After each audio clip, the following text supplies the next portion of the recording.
So hello guys, आप देख सकते हो फंक्शन ब्लूप्रिंट के क्वेश्चन नंबर 10 पर है हम लोग। ठीक है। तो ये जो क्वेश्चन है बहुत ही अच्छा है। ठीक है। हमें एक फंक्शन गिवन है और ये क्वाड्रेटिक है, आप देख सकते हो। और हमें बोला है कि number of real solution of the equation ये इक्वल टू जीरो, है ना। तो आप देख सकते हो कॉम्पोजिशन ऑफ फंक्शन इन्वॉल्व है इधर, है ना। तो आज सॉल्व करते हैं। तो यहाँ पर हमारे पास जो फंक्शन है, अगर मैं उसको सीधा डालने लग गया यहाँ पर, सोच के देखो कितना बड़ा बन जाएगा। अगर मैं आपको दिखाऊं एफ ऑफ एक्स को निकालते हुए यहाँ पर, तो ये बन जाएगा कुछ ऐसा। X square plus 10x plus 20 का square plus 10 times x square plus 10x plus 20 plus 20। तो आप सोचो दो बार और कॉम्पोजिशन लेना है तो कितना लंबा बन जाएगा। और फिर उसके इक्वेशन के रूट निकालने हैं, है ना, सोल्यूशन निकालने। तो मतलब ये बहुत ही बेकार स्ट्रेटेजी है शुरू करने के लिए। ठीक है, क्योंकि ऐसे तो सॉल्व नहीं होगा ये। अगर ऐसे मैंने सीधा डाल दिया तो सॉल्व नहीं होगा। तो कुछ हमें सोचना पड़ेगा कि क्या करा जा सकता है।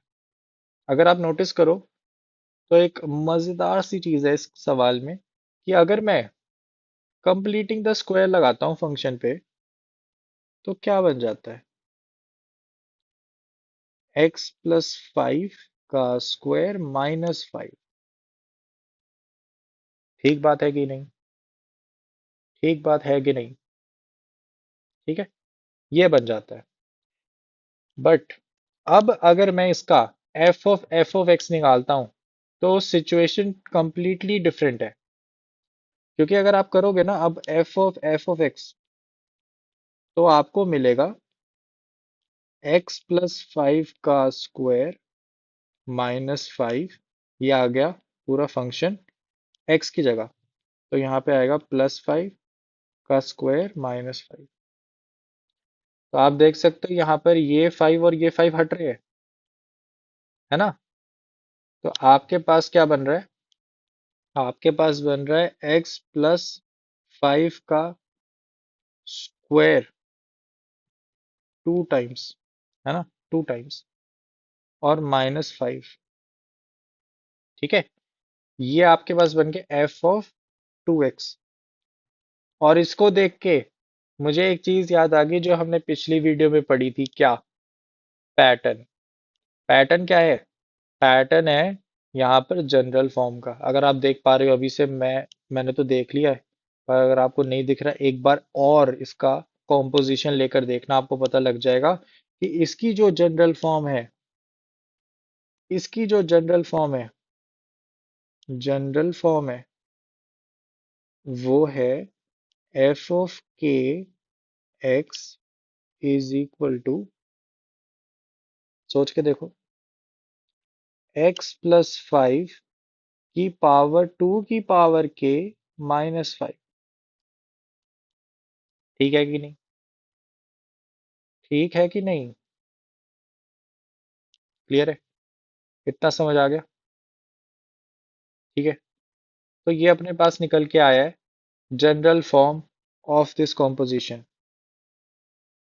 ठीक है। आप f(3x) को भी निकाल के देखोगे ना तो कुछ ऐसे ही बन जाएगा कि भाई x+5 2 इंटू 2 ठीक है, ऐसा ही बन जाएगा, रिपीट होता जाएगा। क्लियर है, रिपीट होता जाएगा। तो आई होप सो ये थोड़ा सा क्लैरिटी मिली होगी। अब यहाँ पर f(4) है ना, k की जगह यहाँ पर 4 है और उसको 0 के बराबर रखना है और सोल्यूशन निकालने। तो आप देख सकते हो इक्वेशन क्या बन गई। इक्वेशन बन गई x प्लस 5 की पावर 2 की पावर 4 माइनस 5 इक्वल टू 0। यही है हमारी इक्वेशन जिसको हमें सॉल्व करना था।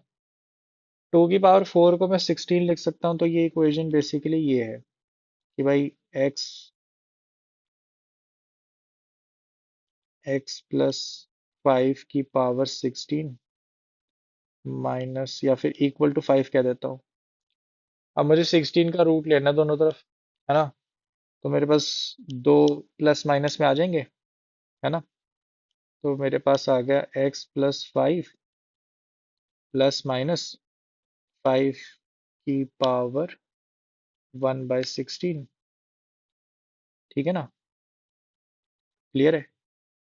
और यहाँ पे अब -5 कर दूंगा, तो मेरे पास x की दो वैल्यूज आ रही है, -5 प्लस माइनस 5 की पावर 1/16। तो मेरे पास कुल मिला के कितने सोल्यूशन आए? दो, है ना। Find the number of real solution of the equation. तो मेरे पास कितने नंबर ऑफ सोल्यूशन आए? नंबर ऑफ सोल्यूशन, सॉल्यूशन, मेरे पास दो आए। तो हमारा जो करेक्ट आंसर है वो 2 है इस क्वेश्चन का।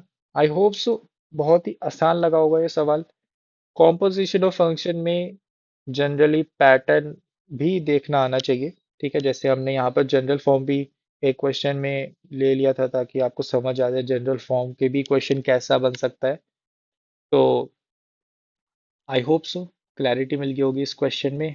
बहुत ही सिंपल क्वेश्चन था, और समझ आ गया होगा कि जनरल फॉर्म कैसे हमने यहाँ पर सोचा है।